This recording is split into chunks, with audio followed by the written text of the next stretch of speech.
Kita akan memasuki bagian kedua dari seri Memahami Sekolah video keempat, dan ada 3 bagian yang akan didiskusikan di bagian ini. Yang pertama, unsur-unsur pokok pendekatan struktural, keterbatasan dari pendekatan ini, dan kesimpulan. Mari kita nikmati pertunjukannya. Terima kasih. Baik, kita sudah pada posisi untuk mereview ke-6 poin dasar. Kita akan melihat bagaimana contoh implementasi dari pendekatan struktural ini di dalam lingkup persekolahan. Ini adalah serangkaian frase yang saya yakini kita semua telah mengenali semuanya.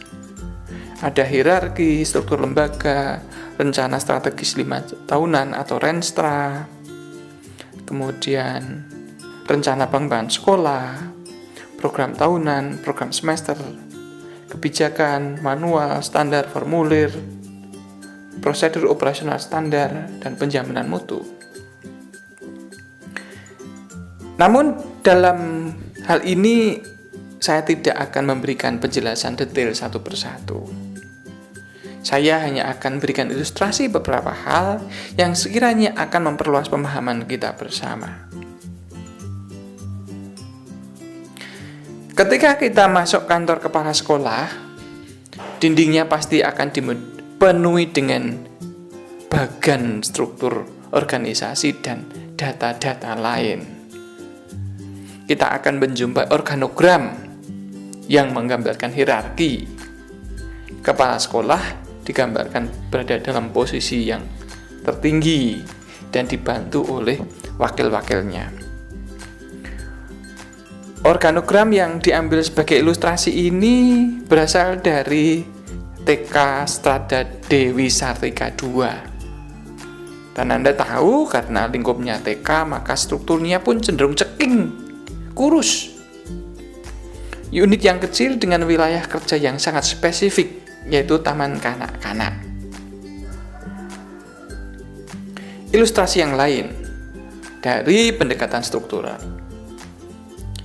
ini juga nampak dalam spesifikasi kerja dan distribusi tanggung jawab.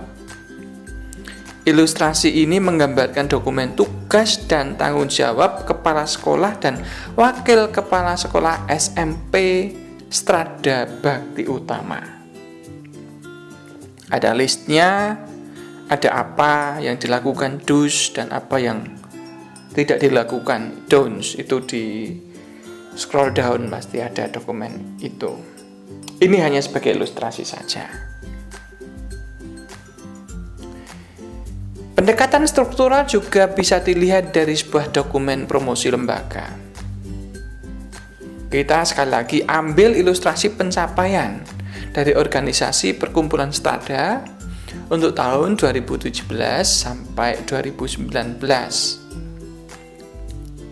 Dalam kerangka berpikir struktural, rasionalitas lembaga ditunjukkan dengan peningkatan efisiensi.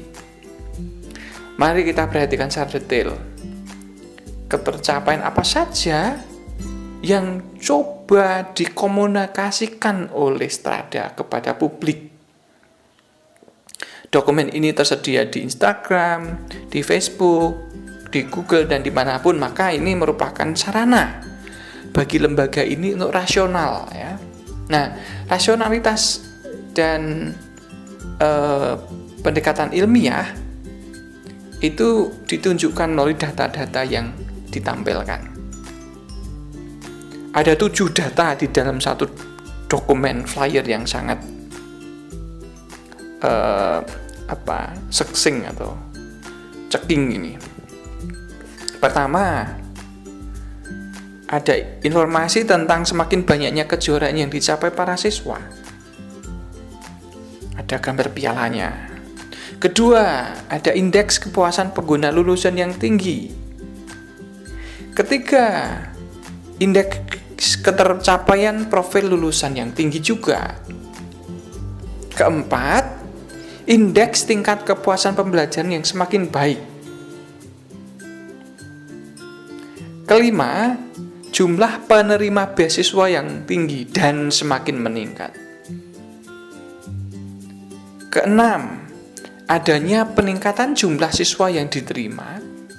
Dan yang terakhir, peningkatan kepuasan pelanggan.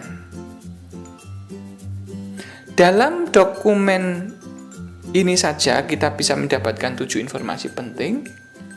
Dan sekali lagi, dalam pendekatan struktural, data adalah kunci utama untuk menjamin adanya rasionalitas. Untuk mendapatkan data sekolah bagaimana? Lalu tentu dibangun sistem informasi yang pastinya akan sangat terstruktur. Datanya diupdate terus sehingga sahih dan datanya bisa diandalkan dari waktu ke waktu. Untuk apa? Untuk mengkomunikasikan pada publik bahwa lembaga tertentu dijalankan dengan baik. Nah, sebagai tambahan ada ilustrasi yang lain yang barangkali bisa menambah wawasan. Ini adalah SOP atau POS, Standard Operating Procedure atau prosedur operasional standar. Ilustrasi yang digambarkan di sini adalah standar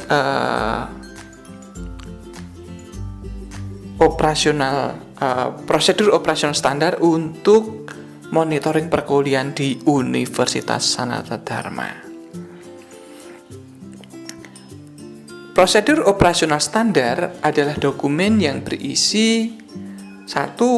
Tahapan sebuah kegiatan, 2. Siapa saja yang terlibat, 3. Detail apa saja yang harus dijalankan, 4. Produk apa saja yang dihasilkan, dan ini bisa dokumen, jasa atau benda, 5. Berapa lama waktu yang dibutuhkan. Ya, ini hanya sebagai sekedar ilustrasi tentang bagaimana SOP atau POS dibuat. Tetapi sekali lagi ada beragam model dan tidak ada satupun yang paling tepat. Jadi kita memiliki kebebasan untuk mengambil pendekatan mana yang kita anggap cukup komunikatif untuk komunitas kita. Kita akan mendiskusikan 3 tantangan yang lebih jauh terkait dengan pendekatan struktural ini. Pertanyaannya adalah, tantangan apa saja yang dihadapi di dalam implementasi pendekatan struktural macam ini? Ada 3. Yang pertama adalah spesifikasi pekerjaan menuntut koordinasi yang tidak mudah. Akan selalu ada banyak ketegangan, yaitu antara spesifikasi dan koordinasi atau distribusi pekerjaan. Tantangan yang kedua, rasionalitas struktural demi efisiensi telah meningkatkan kecenderungan birokratis. Dan yang ketiga, friksi, perbedaan pendapat, dan dialog dinilai mengganggu produktivitas dan efisiensi. Dalam berbagai kajian sosiologi, ditemukan ada banyak bukti yang menjelaskan bagaimana pendekatan birokratis justru menimbulkan permasalahan. Ketika yang ditargetkan adalah efisiensi, disitulah sumber persoalannya. Hasil penelitian dari Orgozo tahun 91. Dia meneliti tentang praktek-praktek manajemen di negara Prancis. Para pekerja merasakan ketidaknyamanan. Mereka merasa direndahkan. Mereka merasa marah. mereka merasa lelah yang tanpa batas. Mengapa? Karena data penelitian menunjukkan para pekerja ini tidak pernah mendapatkan pengakuan atau penghargaan atas apa yang mereka lakukan. Orgogoso menemukan bahwa relasi antara atasan dan bawahan di Prancis itu tegang, jauh, dan dia menemukan alasan mengapa. Para manajer itu cenderung berusaha semaksimal mungkin untuk melindungi diri sendiri. Dari apa? Dari rasa dendam yang dirasakan para karyawan. Mengapa para karyawan dendam pada para manajer? Ya karena banyak kebijakan, efisiensi, rasionalitas yang membuat para karyawan itu semakin tertekan. Ini adalah temuan empiris dari Orgogoso tahun 91 dan saya yakin kondisi ini tetap ada, tetap konsisten di dalam lembaga manapun dan tampaknya di konteks manapun, tidak hanya di Prancis tapi di Indonesia, di Amerika sekalipun yang katanya sudah luar biasa bagus. Ya, tapi sekali lagi ini persoalan yang dihadapi, tantangan yang dihadapi di dalam pendekatan struktural. Baik, kita sudah berada di penghujung video keempat ini dan ada setidaknya 3 kesimpulan yang bisa kita ambil.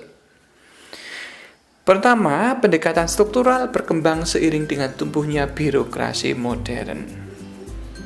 Kedua, tujuan dari pendekatan ini adalah produktivitas dan efisiensi.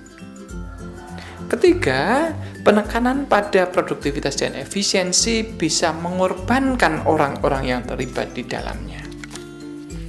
Sebagai catatan akhir, perbedaan pendapat dan ketidaksesuaian atau friksi itu adalah hal biasa dalam pendekatan politik, yaitu frame yang ketiga yang akan kita diskusikan di video berikutnya.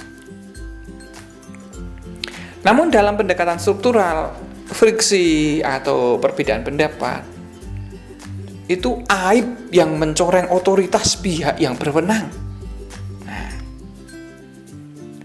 Dan tidak ada ruang untuk perbedaan pendapat dalam pendekatan struktural ini.